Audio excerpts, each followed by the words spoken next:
নমস্কার বন্ধুরা, সবাইকে স্বাগত জানাই আমার channel essence of life in ইন্ডিয়াতে। আজ হচ্ছে অমাবস্যা, শনিবার অমাবস্যা। আজকে হচ্ছে অঘ্রাণ মাসের অমাবস্যা। এর আগেরটা ছিল দীপান্বিত অমাবস্যা, কার্তিক মাসের। এটা হচ্ছে অঘ্রাণ মাসের অমাবস্যা। এখন বাজে রাত 11:15। এখন আমি মায়ের পুজো করার জন্যে প্রস্তুত হয়েছি। তো এখানে আজকে স্কুলের এক্সকারশন ছিল, তার জন্যে বাইরে যেতে হয়েছিল। বাড়ি ঢুকেছি প্রায় 10টা। তো আমার স্ত্রী এবং আমার মেয়ে দুজনে মিলে সমস্ত জোগাড় যন্ত্র করে রাখার জন্যে আমি আপাতত মায়ের মোটামুটি খুব সাধারণভাবে পুজো করার ব্যবস্থার জন্য বসেছি। তো এখানে মালা আমার মেয়ে এবং স্ত্রী দুজনে গিয়ে বাজার থেকে কিনে নিয়ে এসেছিলেন। তো সেই মালা দেখো মাকে পরানো হয়ে গেছে, রজনীগন্ধার মালা এবং জবার মালা। মা নতুন ঘাগরা পরেছে, কমলা রঙের, নীল পাড়। এখানে আমার গুরুদেবকে পরিয়ে নিয়েছি মালা। গুরুদেবের আলাদা নৈবেদ্য রয়েছে এখানে,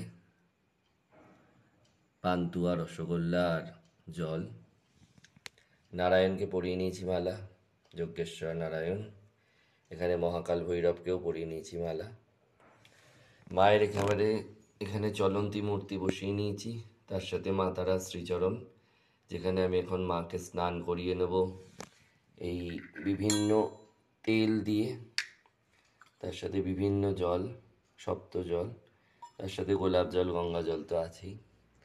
মায়ের কাছে জ্বালানো হবে তেলের প্রদীপ, সর্ষে তেলের প্রদীপ, ঘিয়ের প্রদীপ।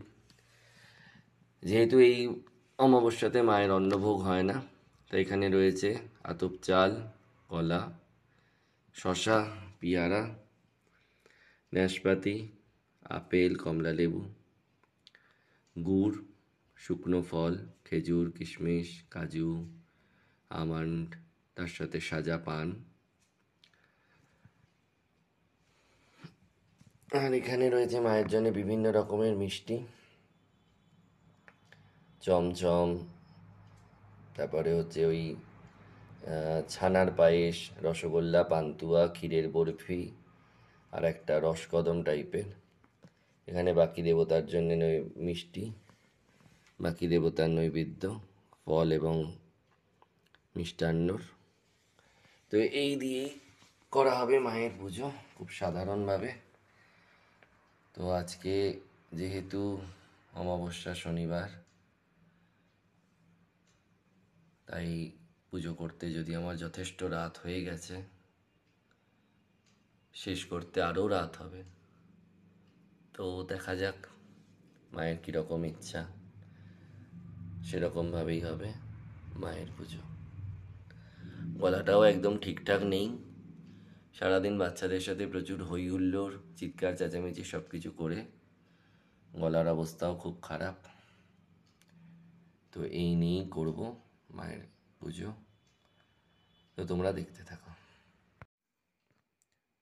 তো বন্ধুরা, এখানে আমার অমাবস্যার পুজো শেষ হয়েছে। এখন বাজে প্রায় 12:55, অনেকটাই রাত। তো এতক্ষণে আমার মায়ের পুজো করা কমপ্লিট হলো।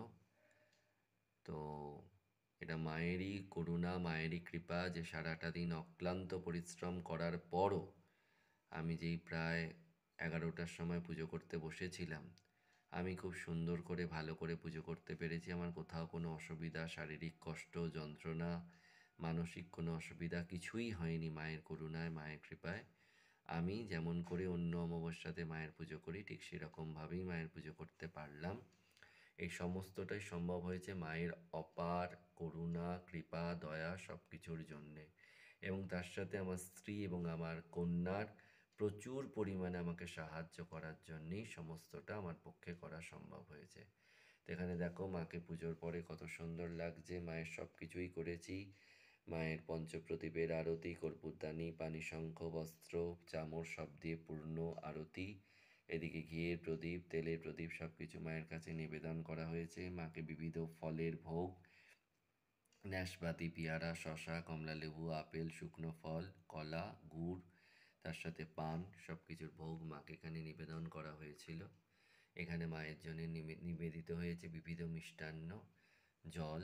এখানে বাকি সমস্ত দেবতার জন্যে, ঠাকুর ঘরে থাকা বাকি দেবদেবীদের জন্য সমস্ত মিষ্টি ফল সব কিছু দিয়ে সবার পুজো করা হয়েছে। এখানে মহাকাল ভৈরব, ওনাকে মালা বেলপাতা সব দিয়ে পুজো করে নেওয়া হয়েছে। এখানে যজ্ঞেশ্বর নারায়ণ, ওখানে আমার গুরুদেব, তার সাথে রয়েছে আমার মা জগৎজননী মা সন্তোষী আমার, তার সাথে সমস্ত দেবদেবী, মা দুর্গা, রাধা গোবিন্দ, মা জগৎগৌরী, মঙ্গলচণ্ডী, লক্ষ্মী, সরস্বতী। তার সাথে হচ্ছে এখানে আমার ভোলানাথ বাবা, বুড়ো বাবা। সবার পুজো কমপ্লিট করা হয়ে গেছে, অনেকটা রাত, শুতে শুতে প্রায় বোধহয় 1:30 বাজবে। তো এইভাবেই করলাম, খুব সামান্যভাবে অঘ্রাণ মাসের অমাবস্যার পুজো। তো তোমাদের যদি ভিডিও ভালো লাগে, লাইক কমেন্ট শেয়ার করতে কিন্তু ভুলো না। আর সবাই মায়ের আশীর্বাদে, মায়ের কৃপায় ভালো থেকো, সুস্থ থেকো। জয় মা।